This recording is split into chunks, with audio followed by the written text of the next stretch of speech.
भाई और बहनों, आज के इस छोटे से ब्लॉग में आपका हार्दिक अभिनंदन, वंदन और स्वागत है। आज बात करते हैं कि नाम जप और ध्यान कैसे किया जाए।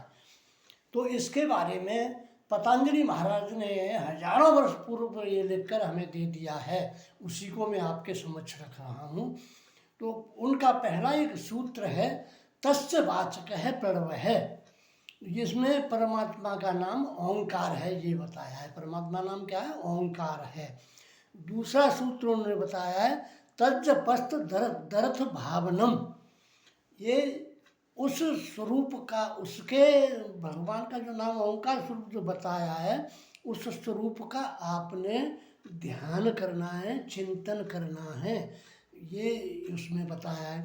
और तीसरे सूत्र में उन्होंने बताया है, प्रत्यक्ष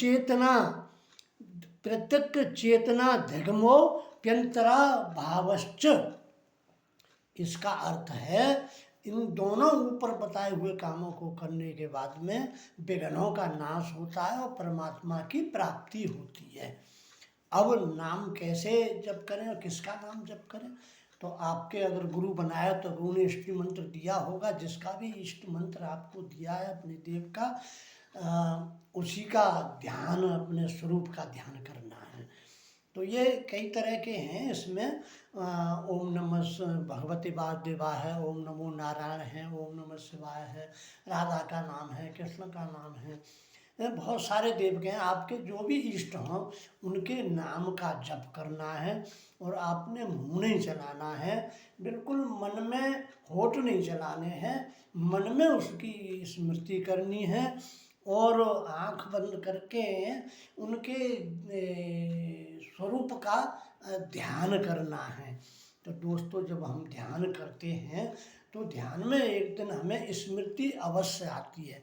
जैसे अगर आपने किसी रूपवती का ध्यान किया तो उसकी स्मृति आएगी। तो स्मृति से क्या होता है, हमारे शरीर में वाइब्रेशन पैदा होता है। वाइब्रेशन, रूपवती स्थिति का हम ध्यान करेंगे तो हमारे में काम भावना जागृत होगी। उसी तरह हम किसी दुराचारी का स्वरूप का चिंतन करेंगे तो हमारे शरीर में बुरे भाव पैदा होंगे। उसी तरह साधु पुरुष का हम चिंतन करेंगे तो हमारे मन में श्रेष्ठ भाव पैदा होंगे। तो इस तरह ये ध्यान और परमात्मा का नाम जप करने की प्रक्रिया है। दोस्तों, ये योग में बताया है, हजारों साल पहले हमारे मुनि पतंजलि भी बता के गए हैं।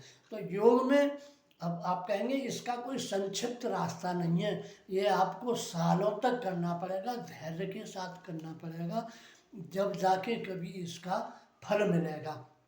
हो सकता है इस जन्म में फल ना मिले तो अगले जन्म में भी मिले, इतना आपको धैर्य रखना पड़ेगा।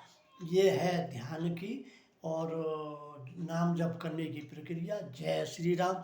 आपको कैसी लगी ये, और आपको अच्छा लगे या सहमत हो या असहमत हो, ये आपकी इच्छा है।